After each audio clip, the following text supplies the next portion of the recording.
Community engagement is a critical component of getting any new project off the ground. But when it comes to some projects, real estate developers and leaders often confront a familiar brand of opposition. On this episode, managing that dynamic of NIMBYism, not in my backyard. If you give people the opportunity to have a little bit of a say, their attitude is going to change radically. And then in doing so, you're going to build allies to your project, and there's strength in numbers. That's Jerry Davis, a former Hollywood producer who now runs Davis Realty, a family firm in Connecticut that was founded by his parents in 1975. Previously, he helped develop such animated movie classics as Toy Story and Ice Age. He's still a producer at heart, Jerry likes to say, but he's simply producing real estate these days. I think in cities, especially like Los Angeles, we've seen a need for housing, a need for development, but a big question mark around where that should go. And that's Jessica Lall, a managing director in CBRE's Los Angeles office. Jessica oversees business operations in our advisory and transaction services group and has an extensive public policy background to go with her work in real estate. Jessica even ran for mayor of LA in 2022 and also manages our Los Angeles government and higher education practice groups. Coming up, perspectives on managing regulations, dealing with resistance to development, building community relationships, and more. Overcoming the challenge of NIMBYism and ways of making the whole process more transparent and efficient. I'm Spencer Levy, and that's right now on The Weekly Take. Welcome to The Weekly Take, and I'm delighted this week to be speaking with two experts on what can be a difficult topic. We're joined by my friend and colleague, Jessica Lall, Managing Director at CBRE. Jessica, thanks for coming out. Great to be here. Thanks, Spencer. Great to have you. And Jerry Davis, Managing Partner of Davis Realty. Thanks, Spencer. I really appreciate you having me on. Well, delighted to have you. Let's get right to the heart of the matter. When I talk about real estate, we talk about geopolitical issues, we talk about national issues, but I always say, much like all politics is local, real estate is the most local of all businesses when it comes to the politics that matters most in the local zoning boards, in the local community. Jerry, what's your perspective on this issue? I always say that we build projects by talking about them. What I mean by that is that we as developers imagine something that isn't there and we just talk about it. And we talk about it to everybody who will listen until it finally gets built. It's a process of convincing people that something that they can't see can be there and be great. But on the other side of that, you do run into people who have the opposite experience, which is they don't want that particular project. And for them, they're actually having the same experience. They're seeing something that isn't there. Except for them, what they're seeing is something that's scary.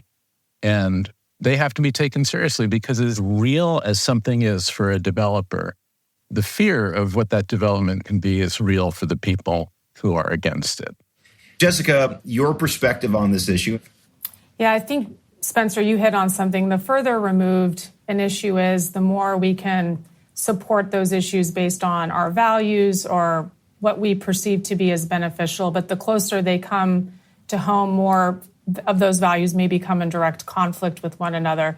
And I think in cities, especially like Los Angeles, we've seen a need for housing, a need for development, but a big question mark around where that should go. And I think that's part of what we're here to talk about today, is sort of when those values and come into conflict with one another, how do we move past them, and how do builders, developers be a part of ushering in a process by which we can help people reconcile some of these issues for the betterment of communities and move them out of a place of conflict. And I think the semantics lesson is really important. I know here in LA, the last few years, there's been a push to ban actual contributions from, quote, developers. We're also a region that's in a major housing crisis. And when you talk about housing builders, the polling and the perception of what those projects are and people behind them has a much more positive connotation to it. So I think we can't neglect the impact that words and sort of deep-rooted connotations do carry throughout a process. So the issue of NIMBYism, not in my backyardism, is hardly new. Do you have any historic perspective on how long this issue's been around and why? I would just offer this. I think NIMBYism has been around a long time. I can't say exactly for how long, but what's changed is that for those who want to protest things that are happening, it's gotten much easier to do so. It used to be you would actually have to find out when meetings are, what was happening down in town hall, and you'd have to go and protest it. And a lot of things were done with that barely being announced. The most famous example being Robert Moses in New York City, who was able to famously tear things down while in the court system they were saying that he couldn't. And by the time court was adjourned, he already had the bulldozers rolling. So we come from that past, and now we have a world where planning and zoning meetings that control these sorts of things are announced well in advance. Most of those meetings are available on Zoom. People can participate from home. And it's a much more public process, which is great because it certainly makes people more aware, but it also creates more conflict that has to be resolved by builders. By the way, for people listening, one of the books I often recommend to folks who are getting in the business is Robert Caro's terrific book, The Power Broker, which, by the way, just had its 50th anniversary, which is the whole story about Robert Moses and what he was able to pull off. And it's it is an adventure story, both good and bad. The bad is exactly what Jerry laid out. I guess the good is, if you like Jones Beach, you like the Long Island Expressway, you like the Major Deegan, he got big things done. If I could add one point, it's NIMBYism has been around so long, maybe not labeled NIMBYism, and I don't think we ever want to label someone a NIMBY, and it's not a badge of honor that anyone in a community does wear. I think they do believe their concerns are valid and are worth being addressed, but we've seen policies and tools, at least in California, around protecting the environment be used to protest or call into question projects strongly enough that it slows them down or it prevents someone from actually wanting to even pursue in the first place. But what we have actually seen here in LA is a YIMBY cohort develop, a Yes in My Backyard. And this group has sort of gotten legs statewide where they are doing more to organize people who are supportive of projects, working collaboratively. So I think it's one of these things where you don't want to overstate opposition, but you also want to make sure you're giving voice to those who maybe don't have the time to show up at hearings, whatnot, to actually voice their support for a project. And I think we've seen organizing done around that as well. Let me turn to a more tactical issue here, just for benefit of our audience. Jessica and Jerry, what are you doing today to try to move forward on this issue? I can speak to what we're doing here at CBRE. What we've done is we've launched a regional civic engagement initiative out of our offices here. And what that looks like is we have data, information, and we are basically taking that to our local policymakers, department heads, you name it, to basically gift it to them and say, hey, here's some information about data, employment, housing, you name it, what's going on in your district. We don't have an agenda here. We just want you to have access to high quality, real-time information so you can be making a better decision, so you can go out into your districts and be making a case that's based in fact. And I think facts are extremely important. And what that also does is steadily start to build more meaningful relationships and trust over time. We're here to be a partner, and we realize we have a role to play, you have a role to play, and we're doing our part. We're encouraging our clients to do their part. And I think if we start to build a more diverse table of stakeholders, we're going to have better outcomes overall.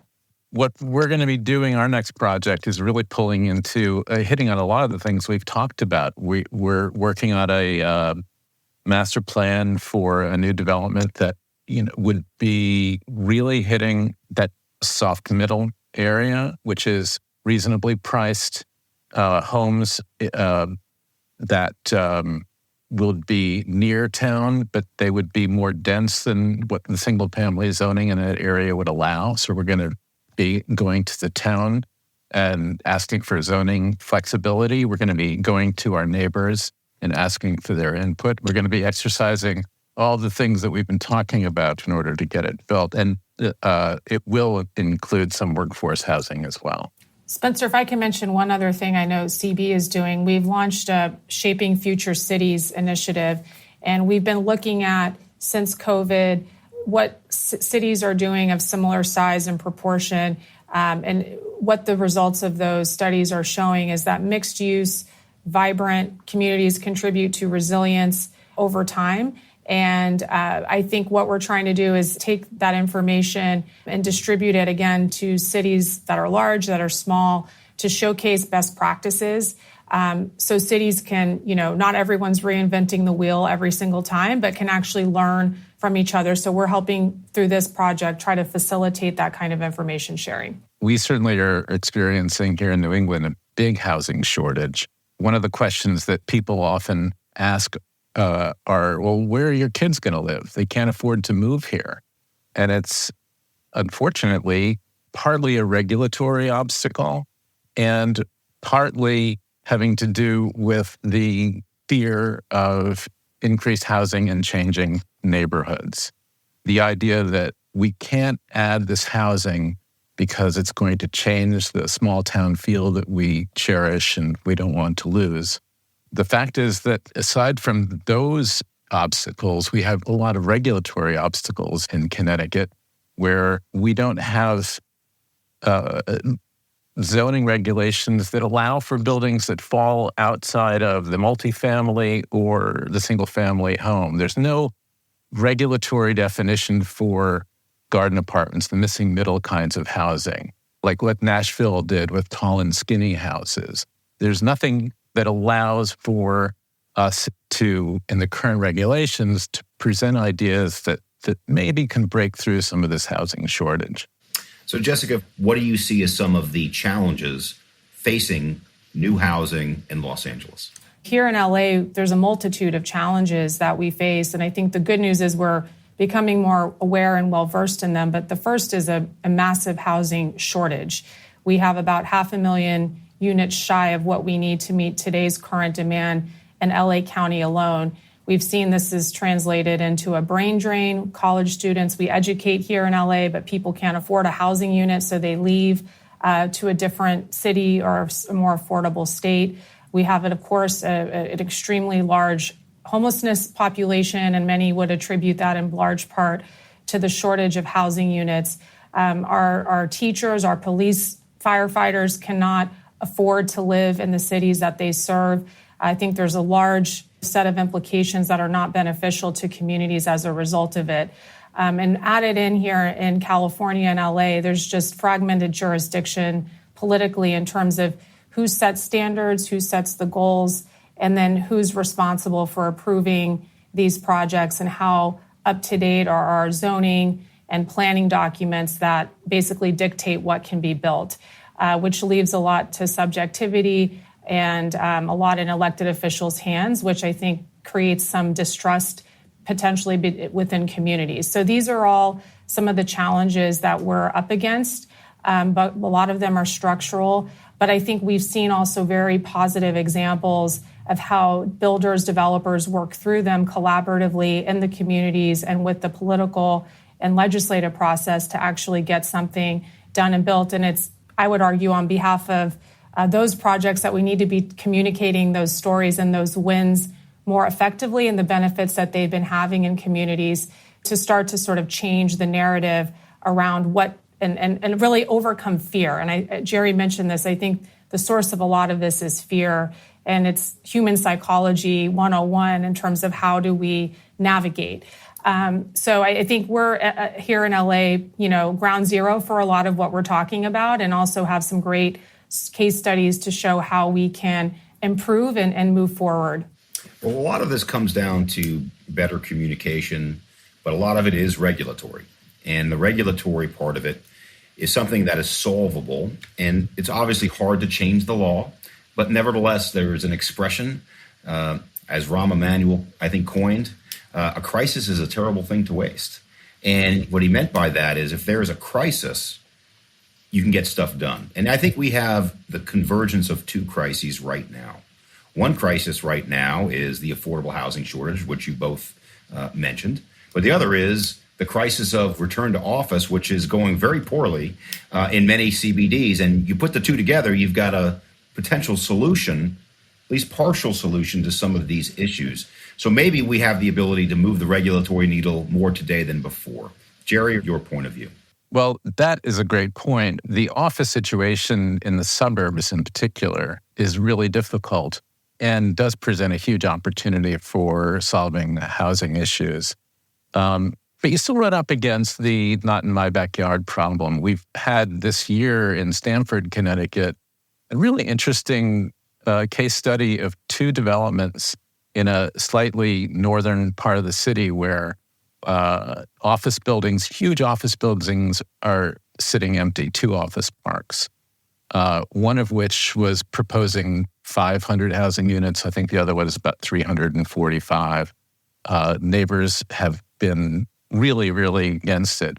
One was approved, the 345 unit one, and the other has been turned down. But that's just one example. Elsewhere in Connecticut, and I know all over the country, you've got shopping malls where these are big box stores that could be repurposed, that are underutilized. They need investment. And it's a huge opportunity if you can get past the regulatory thing. And what Jessica said before is really interesting, which is the collaboration between government and the private sector. Because in my observation, that is the best way to make things happen. But what I've also observed is that a lot of leaders don't want to take a stand. They are afraid of alienating one constituency or another.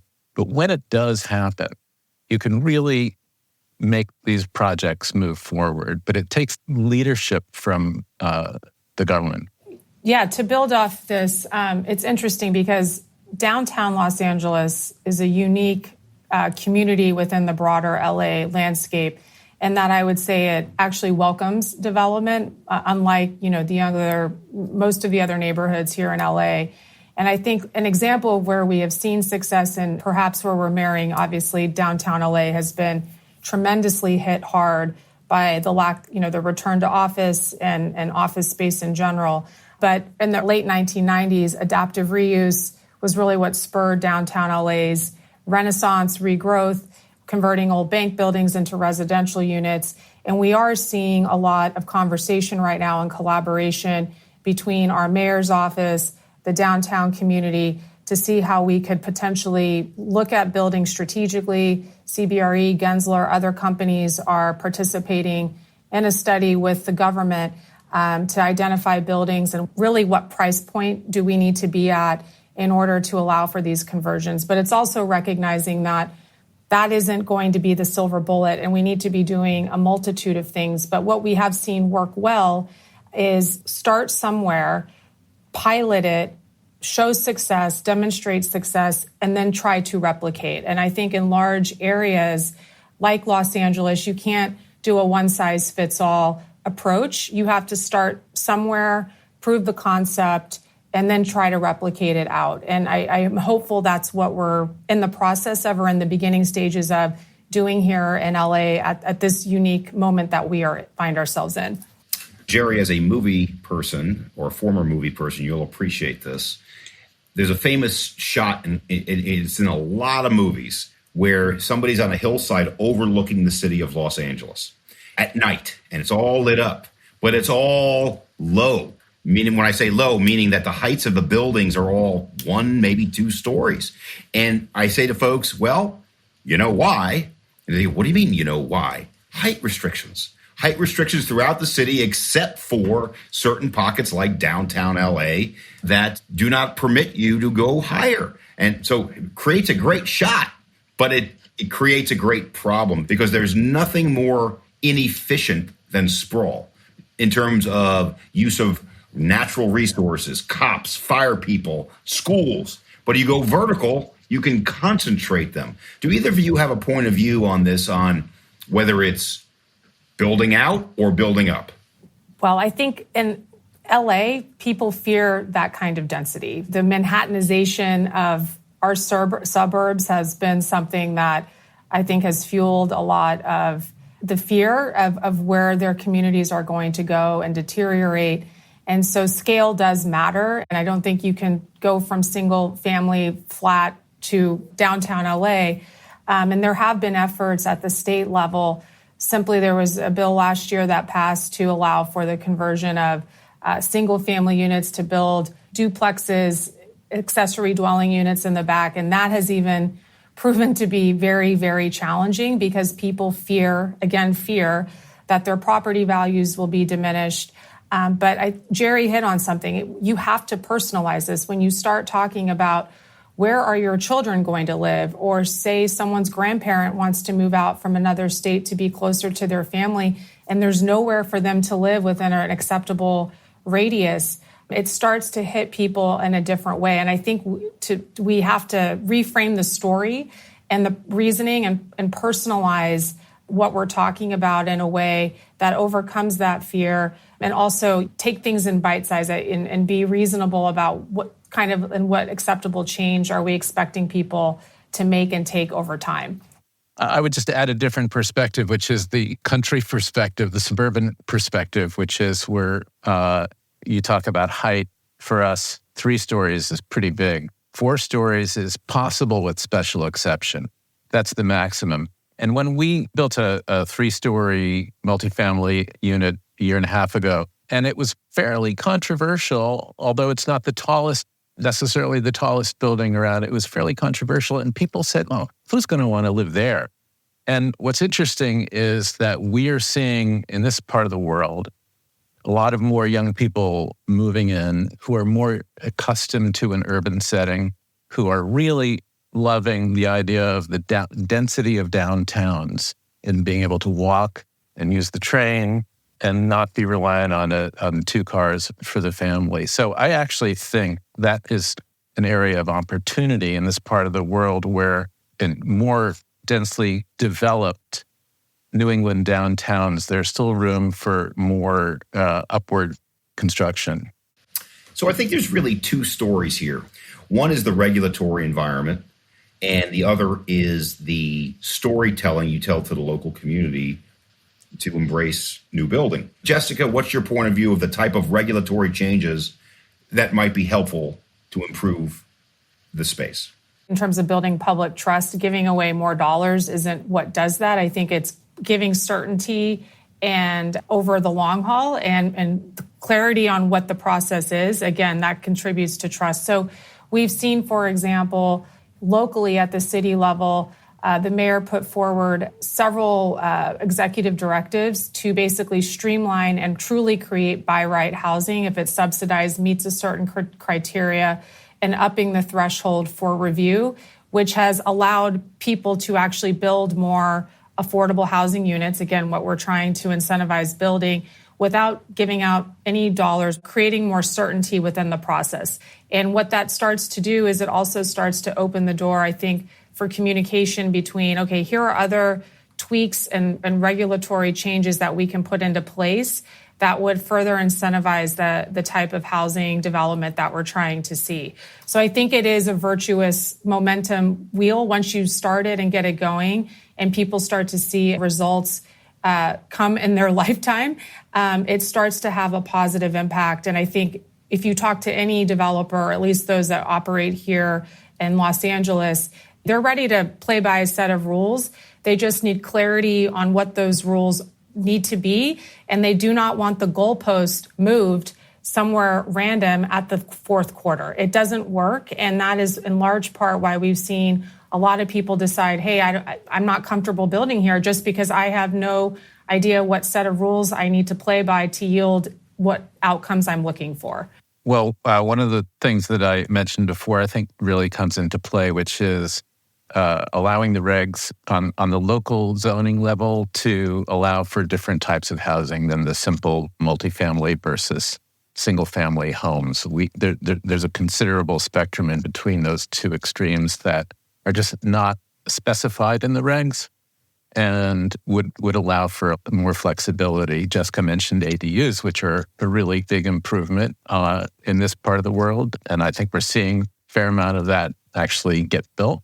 So that's an improvement, but that missing middle really provides a lot of opportunity in a suburban setting, especially, I would add, where we have constraints of traffic and health code. And in most of this area, everything is on septic, local septic, rather than sewers. So you can't have the density that we were talking about before. You can't go higher than a certain height of building because you've got to actually provide septic for all of that, which takes up a lot of your land. I just wanted to highlight one really, really positive regulatory change that happened in Connecticut 2 years ago. And I can't speak for other places, but the laws regarding brownfield remediation changed in the state to significantly reduce the liability for a buyer coming in and buying a brownfield site and developing it, which had previously resulted in dozens of brownfield sites all over the state just lying fallow because nobody was willing to take on that risk. So the liability has been reduced and there's more federal funding available for those sites. So I would say it's a really good example of where legislation can have a really positive effect. So let me interject for just a moment for folks who are not familiar with the term brownfield. What a brownfield is a site that has environmental contamination as defined by mostly federal, but also state and local agencies. And the challenge with brownfields is because of federal laws, liability can extend not just to the original polluter, but to new buyers. And so very often this will serve as a impediment to new buyers. Good example is gas stations, which may have leached oil and gas into the ground. But there are many examples beyond that as well. Spencer, I have another example that I worked on before I started at CB. I ran a large advocacy group, and one of the things that we were pushing for here was the development of micro units. And what can we be doing to spur more growth around much smaller units that work in high-dense communities? And it was simple things like not changing the parking requirements or changing the fee per unit that a developer has to spend on green space, given that the goal here is to put more people and create more units, and you building them near transit. So we're going to relieve or lessen the parking requirements. We're going to go for a square footage cost for what you're going to have to pay to develop parks and green space versus a per unit footage. And these simple tweaks really have created more desire from developers to build these types of units, and they serve a population of people that are traditionally not served, students, seniors, and the whole goal of, as we've talked about, living in a dense, more of a downtown environment is that the neighborhood is the amenity. You don't necessarily need the amenities in the building. So those are the simple kinds of things that I think came about from putting policymakers in with developers to say, here's our shared goal. What are the things that we can do to lessen the burden and unleash more of a desire to build these types of units? And I think if we did those one by one, collaboratively again, I think we'd see more incentives for the types of things that we want to see being built by listening to those who actually do this on a daily basis. And we had a show a few weeks ago and talking about innovations in the affordable sector that was twofold. Number one was a person that was able to talk about underwriting new tenants, because sometimes just the application process of getting into a unit is so burdensome that is a gating. But the other person on the show talked about, we're thinking about housing units incorrectly. A housing unit isn't just the four walls on the front door. It's the number of bedrooms in a particular apartment or home. And it brings up issues as it relates to the tenants getting along, security. So we're not saying it's without its issues. What I am saying is that if we looked at the fractionalization of units more, which is more of a co-living arrangement, to your point, Jessica, we would open up a whole lot of supply. Absolutely. So let's now talk about day-to-day. What should we be doing to move forward? And this is not on the regulatory side, because I think we've already touched on that. This is on the getting the community comfortable side, which quite candidly, I think is much more difficult. How do we get the community on board? Let's start with you, Jerry. Yeah, I would say the first word and last word answer to that is engage. Engage with every group as early as you can and as often as you can. And it's really hard and sometimes painful. But unless you get out in front of the objections and unless you bring in the different stakeholders and give them something that they can grasp onto in order to support your project, you're going to find your path is going to be really difficult. So it's a process of understanding the community you're building in, understanding what those groups are, what their interests are, and figuring out what their concerns are going to be and get them in early in time for you to give them an opportunity to influence your project. Because if you give people the opportunity to have a little bit of a say, their attitude is going to change radically. And then in doing so, you're going to build allies to your project, and there's strength in numbers. You're never going to convince everybody, but what you do need to do is get as many allies as you can. And then finally, you need to show the boards that you have to go in front of and the permitting agencies that you have allies, that you've worked with them, that you've made concessions, that you understand the community needs, and that those have been incorporated into whatever you're proposing. Yep, I agree with Jerry. I think ULI did a study that showed folks who engaged the community early had a far greater success rate because they believed that the community was a collaborative partner in the development, not having the development pushed on them. And I think that's a critical component of this. I think it's really important that the project team have representation from someone who knows or understands the community involved in the process. It breeds credibility, which is what you're looking for. Go early. When we used to do this, we would lead communities through a visioning process. What do you want for the future of your community?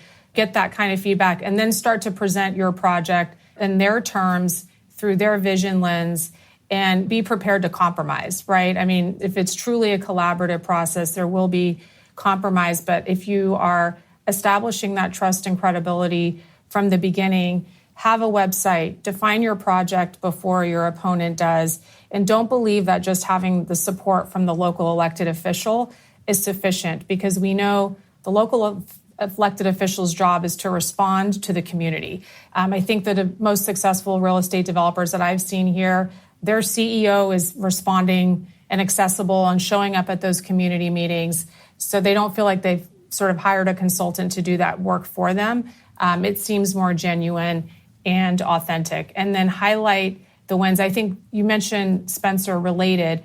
One of the things that they did at one of their big projects here in LA was they actually built the park before they started their development project. And I think that showed such goodwill and built that kind of trust that carried the project through. So I think thinking creatively about putting up wins early on to meet those needs, so it doesn't feel like you're not going to see these benefits that are being talked about a generation later. I completely agree with you, and especially what you said about making sure a member of the team is local, because there's so much fear of the outsider. And going back to what we were talking about for the developer versus the builder, it doesn't matter what term you used. If you've got somebody local and who is putting their face in front of these groups, it makes all the difference in the world. You can have experts and architects from far afield, but you need to be represented locally in front of the community. And I wanted to add another tactic, which I think, to Jessica's point about keeping up the pressure, typically around here, you'll have a lot of traffic studies, traffic and health being the primary fears that people have.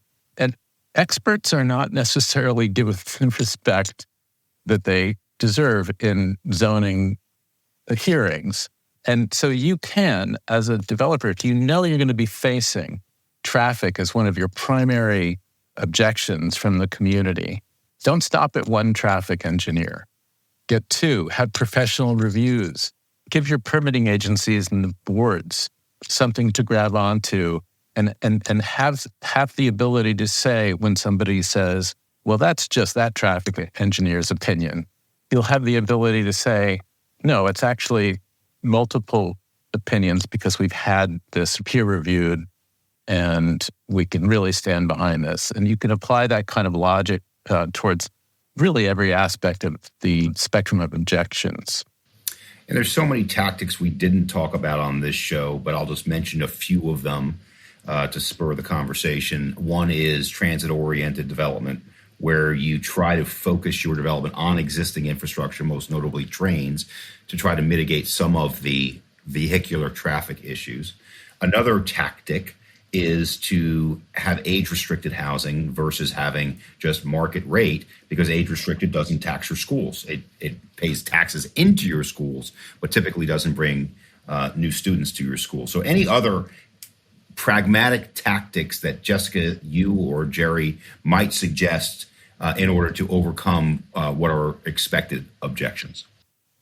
Well, I'll just jump in with one thing, which is Connecticut has what's called the 830G rule, which allows for a project that has a 30% or more affordable component to overall local zoning constraints, so that if a lot has a single family zoning and you have an 830G project, you can build as much as you can fit onto that lot. However, if you don't want to do that and you really want to do something that is a bit more right-sized, but you still need concessions, a tactic that's often used is to say, you know what, we're going to dedicate 5% or 10% of these units to workforce housing. So they don't come under the Department of Housing definition of affordable, but you can apply the same kinds of deeded restrictions so that teachers and firefighters and policemen can afford to live in those units. And for a lot of towns like here, just like in LA, as Jessica was saying before, that's a really appealing thing because those people can't afford to live in the community. It can open some doors. So I'm going to ask the big picture wrap-up question, which is very simple. Are you optimistic? And let's start with you, Jessica. I am optimistic, Spencer, and I'm optimistic because of something you said at the top. We are in a multitude of crises that are compounding one another, and there is no other option but then to rethink how we've been doing things and innovate our way out. And I do believe we have experts who are doing this, and we have elected officials who are realizing that government alone cannot solve its problems alone. They need to tap into that expertise that exists within their communities, and that their function is to bring people together and then create a regulatory framework in order to meet these goals and objectives. We have tools now, and those tools can be used for good. I'm thinking of social media, for example. But I think if we're not afraid, and as Jerry said, we're leaning into these problems and leaning into these tools and having conversation, I believe we're seeing new ways of thinking come to bear.